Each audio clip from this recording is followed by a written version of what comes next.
I'm a woman who has done a great wrong to the man I've been dating for 5 years. What happened, you asked? I had an affair with my soon-to-be father-in-law. With just 3 days left until our wedding, I intend to push through with it. I'm sharing this secret with you in this anonymous channel. I was born the only daughter of a wealthy household. My brother was a model student, and our parents, thanks to the generosity of both sets of grandparents, lived very affluently. When I was young, my parents would immediately fulfill any of my desires. Once, I mentioned wanting to learn the cello, so they provided a high-quality cello and a skilled teacher. When I wanted to ski in the winter, they took me to a ski resort for several weeks. When I expressed a desire to learn pool, they bought a pool table for our second floor. Of course, we have a ping pong table too. My parents have also generously supported my brother, so there wasn't anything we hadn't learned. Additionally, they took out good insurance and pensions, setting up a foundation that would let us live comfortably even without jobs. During all this, a high school student caught my eye. After entering college and joining a club, I met a handsome senior. He was popular among the female students. I went to the club room every day, wearing nice clothes and heavy makeup to catch his eye. One day, during a club gathering, I drank too much and was throwing up when he came over and took care of me without a word. It was very embarrassing, but having a good-looking person do something difficult for me made me feel more attracted to him.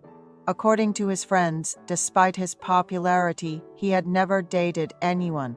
But seeing him take care of me when I was drunk and throwing up, they thought maybe he had feelings for me and encouraged me to give it a shot. I was looking for an opportunity. A lot of students came to our club's membership training. Our club had more female members than male, probably because many of the women had joined to see the handsome senior. We went to Des Angry for the meet and were divided into teams for games. Luckily, I ended up on the same team as the senior and sat next to him, enjoying a great time. I subtly brushed against his sleeve a few times, and I cannot forget the feeling, even now. We had a good time playing games, eating and drinking, and one by one, the drunken people started going to sleep. Like my mother, I'm a strong drinker. The senior was too. The two of us stayed up until the end, exchanging stories about everything from our parents to our school lives. The conversation never stopped, and it was great. Then, looking at me, he said, "Let's date. I've been watching you." I was so happy. From that day, we became an official couple and were the envy of all the female members of the club. The senior had everything. His hometown was in the countryside, but his parents had bought him a two-room apartment near school where he lived alone. We enjoyed our dates at his place. He was very clean in his personal life. He gave me the door lock code, saying I could come over anytime. I would stop by his place to clean up and prepare the dishes I was good at. After graduating from college, he moved near his workplace. And 2 years later, I was also able to find a job near his office. The senior had a flower basket delivered to my office on my first day at work, amid such a sweet romance. My senior, who seemed like he would protect me forever, proposed.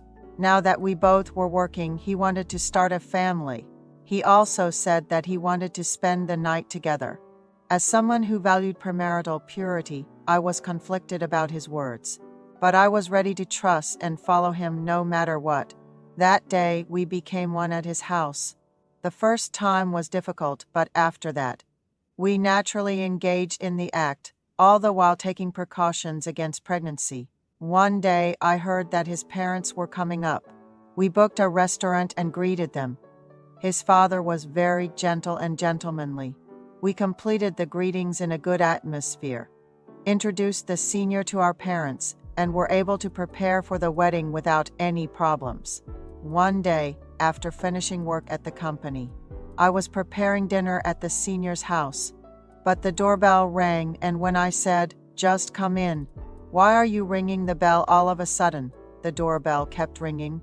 I thought it was strange and went out to see that the senior's father had come, but the atmosphere was strange. His father was heavily drunk and said when he came into the house, "Daughter-in-law, you know, I'm James's stepfather, right? When James was 7, he was living a very hard life. I remarried with James' mother and worked for the two of us. James was very good and lived right. Please take care of him from now on." I invited him to have dinner and leave. The senior had never mentioned that he grew up under his stepfather.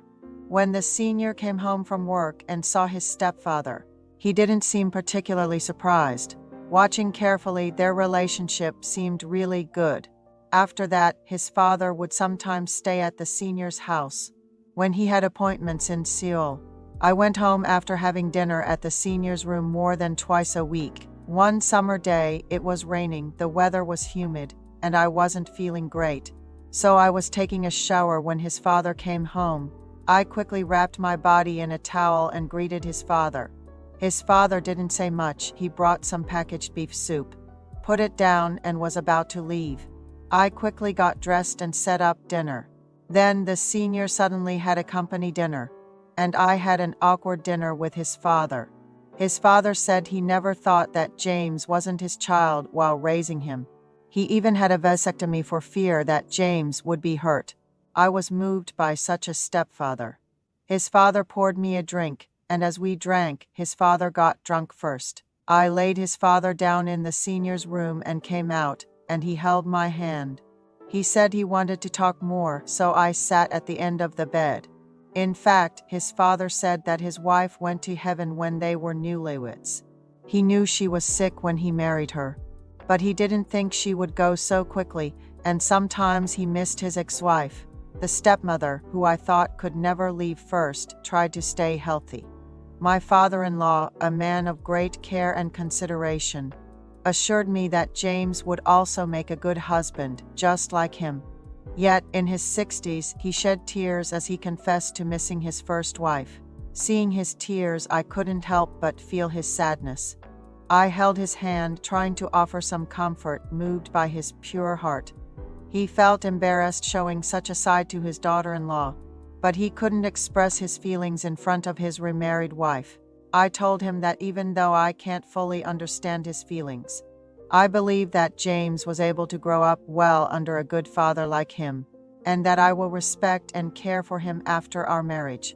However, a week before the wedding, we had a huge fight. We had had small disagreements before, but we always resolved them quickly. The fight was over the master of ceremonies for the wedding, and we almost called off the wedding because we couldn't agree. We knew we shouldn't, but we couldn't let go of our stubbornness. After the fight with James, our routine of having dinner at his house after work was broken. That day, his father knew we had a problem and contacted us. He took me out for a meal and encouraged us to make up and be a good couple. I felt emotional as I shared our marriage, preparations, and minor quarrels with him. He suggested we go to the newlyweds' house and have a drink. I agreed, and we had various conversations. He comforted me, saying that there would be more fights in married life, but to understand and resolve issues. I felt a warmth in his gaze, but also a sense of lingering regret. I ended up having an affair with him. It was a different feeling than with James. I knew it was wrong, but I wanted to see him more. He always took good care of his health, never consuming anything unhealthy. He had taken great care of his health out of regret for sending his first wife to heaven. I wondered where else you could find a bride like me, who had slept with such a caring father-in-law. I guess my heart had been swayed by his thoughtfulness. What should I do now? The wedding is in 3 days. He said we should take our secret to the grave, but my guilt is overwhelming. However, I don't have the courage to call off the wedding, and I don't have any thoughts of ending the relationship with him. I plan to meet with him, dreaming of a perfect crime. You can call me selfish, I can't help it. Thank you so much for listening to my story.